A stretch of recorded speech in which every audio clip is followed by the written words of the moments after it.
உடனையோட ஒரு தட்டு தட்டி பொச்ச மூடி ஸ்கூலுக்கு போடா அப்படின்னு நீ விரட்டி இருந்தீங்கன்னா இன்னைக்குவே இந்த மாதிரி வளர்ந்து நின்றுப்பாளா?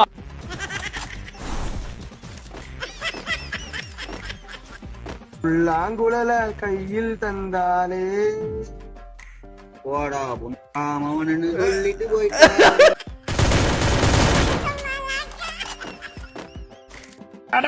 அந்த மூத்தரத்தை விடுறது உள்ள பெரும்பாடா இருக்கும் போல.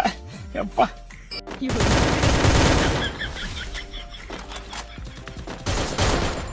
சரி, நான் செவனே தானா போய்க்கிருந்தேன். மொட்டை மூஞ்ச கழுவுறானா? சார் என்ன பண்றீங்க? ஒழிச்சிட்டு இருக்கம்பா.